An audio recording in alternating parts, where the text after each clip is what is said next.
ஸ்ரீமதே ராமானுஜாய நமः. வசுதேவசுதம் தேவம் கம்சச்சாணூரமர்தனம் தேவகீ பரமானந்தம் கிருஷ்ணம் வந்தே ஜகத்குரும். நாராயணம் நமஸ்கிருத்ய நரஞ் சைவ நரோத்தமம் தேவீம் சரஸ்வதீம் வியாசம் ததோ ஜெயமுதீரயேத்.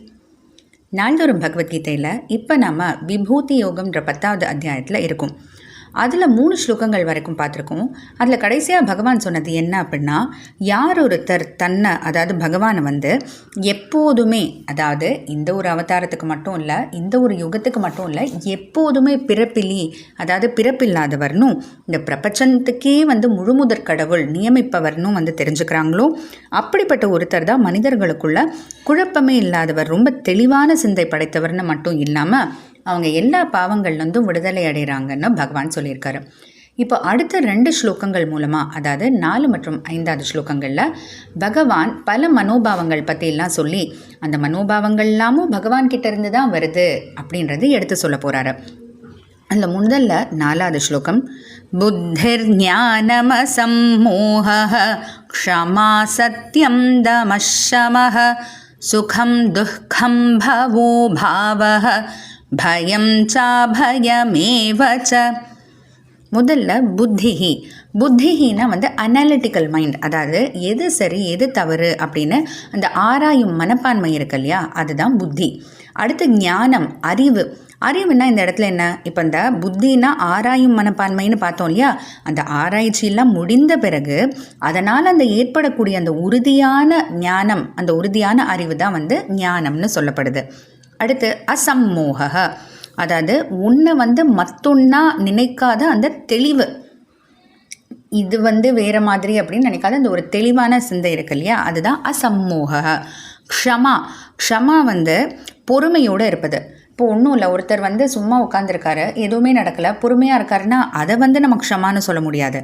கோபம் வர காரணம் இருந்தாலும் கோவப்படாமல் பொறுமை காக்குறாங்க இல்லையா, அதுதான் க்ஷமா. அடுத்து சத்தியம்.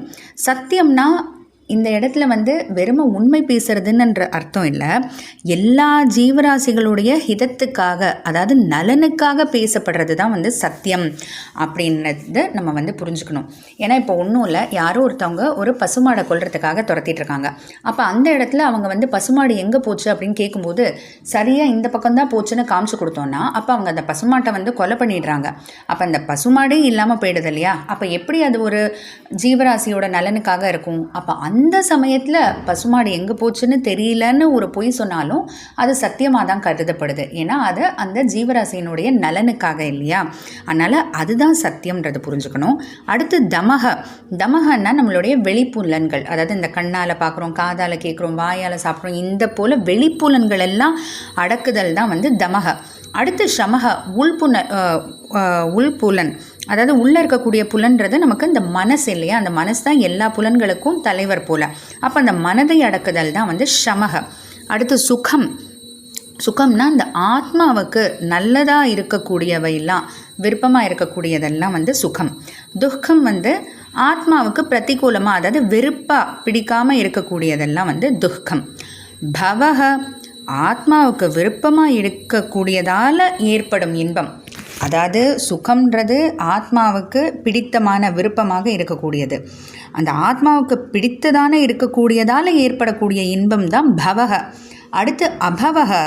இப்போ துக்கம்ன்றது என்னன்னு பார்த்தோம், ஆத்மாவுக்கு வெறுப்பாக இருக்கக்கூடியது. அப்போ அந்த ஆத்மாவுக்கு வெறுப்பாக இருக்கக்கூடியதால் ஏற்படக்கூடிய அந்த துன்பம் தான் வந்து அபவக. அடுத்து பயம், அதாவது வேண்டாதது நடந்துருமோ அப்படின்னு அந்த ஒரு எதிர்நோக்குறோம் இல்லையா, அந்த துக்கம் தான் வந்து பயம். அபயம் வந்து வேண்டாதது எதுவும் வராது அப்படின்னு அந்த ஒரு உறுதி மனப்பான்மையோடு இருக்கும், அதுதான் வந்து அபயம். இப்படி பல மனோபாவங்கள் வந்து பகவான் சொல்லிட்டு வராரு. என்னெல்லாம் சொல்லிட்டு வராரு, புத்தி, ஞானம், அசம்மோக, க்ஷமா, சத்தியம், தமக, சமக, சுகம், துக்கம், பவக, அபவக, பிறகு பயம், அபயம் அப்படின்னு கிட்டத்தட்ட ஒரு 12-13 மனோபாவங்கள் பற்றி சொல்லிட்டு வராரு. இன்னும் இது முடியலை, அடுத்த 5வது ஸ்லோகத்தையும் தொடர்ந்து சில மனோபாவங்கள் பற்றியெல்லாம் சொல்லி அதனால் என்னன்றதை சொல்லி முடிக்க போகிறாரு. தொடர்ந்து பார்க்கலாம். ஜெய் ஸ்ரீ கிருஷ்ணா.